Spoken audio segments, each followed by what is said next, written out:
give you freedom. Do not give me blood, I will give you freedom. What is that? Non-violent revolution. What does that mean? It means बाबा खून देने का जरूरत नहीं है, तुम्हें मैं आजादी ऐसी दे दूंगा, तुम सिर्फ अपना धोती कुर्ता पहन के बाहर आओ. So in France, if somebody is to say that my great grandfather was a revolutionary and show a photograph, it is army, badges, military costume. In India, when you say my grandfather was a revolutionary, he is wearing a dhoti, kurta. Revolutionary? कैसा revolutionary? क्या किया था? चला था. क्या चला था? डांडी मार्च में चला था. Look at his. This man knew that अगर Indians को बाहर लाना है, तो you can't tell them that आके firearms उठाओ. उसे बोला कुछ नहीं कर रहा है, सब आके एक साथ चलो. And Indians came out. Only time they came out. Because they did not fear their life. So they came out in thousands and lakhs. And he knew that ruled us were not the Germans. अगर Germans rule करते हमें, then Gandhi would have been a skeleton in some concentration camp.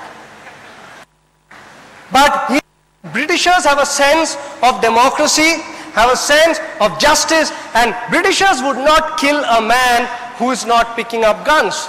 Took advantage of their gentlemanliness. And he started walking. And within came millions. You know why? I'll tell you. Because in Delhi, when you go to a diplomatic enclave called Chanakyapuri, there are 8-way lanes. 8-way lanes. And in those lanes, you will see the most miraculous thing. A cow lying and sleeping.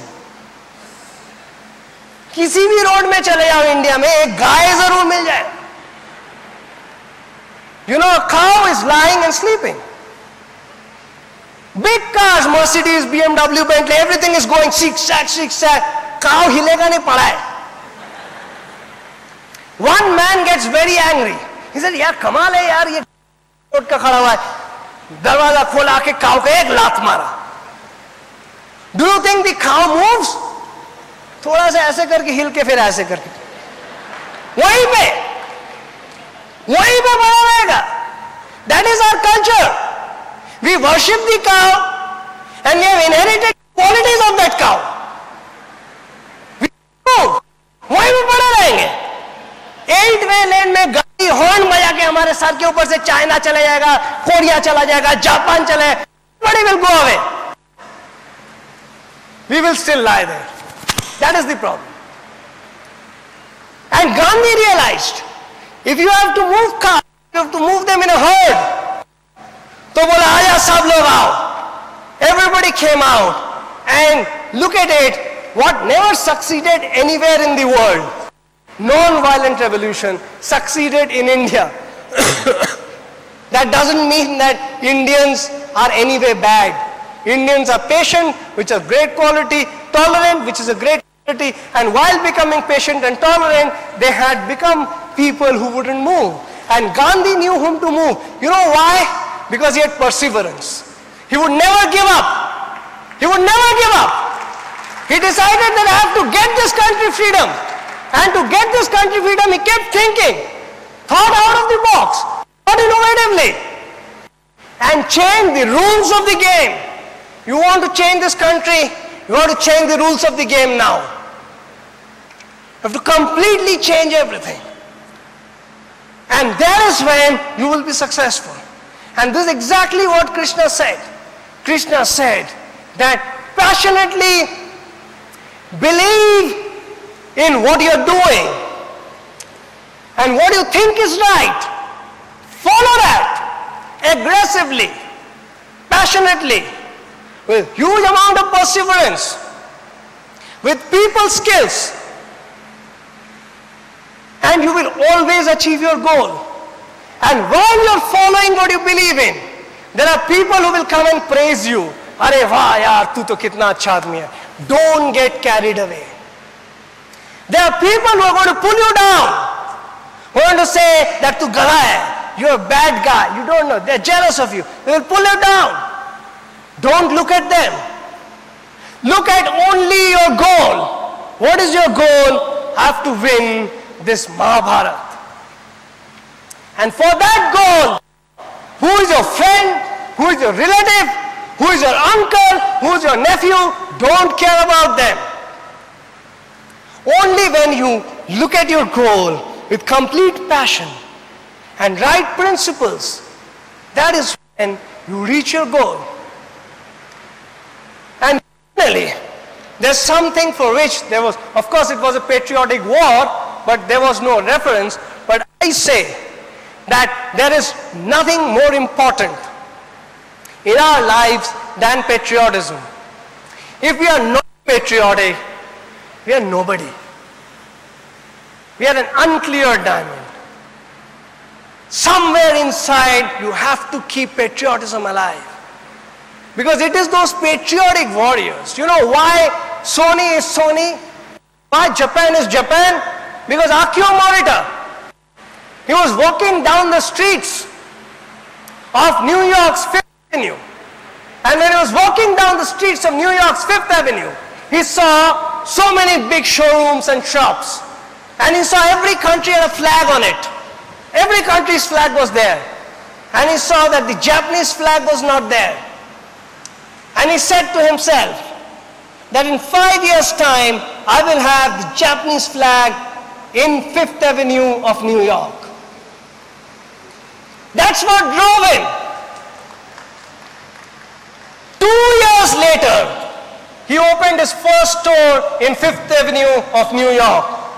And that's the first time after World War II that the Japanese flag ever flew in American soil, on American soil.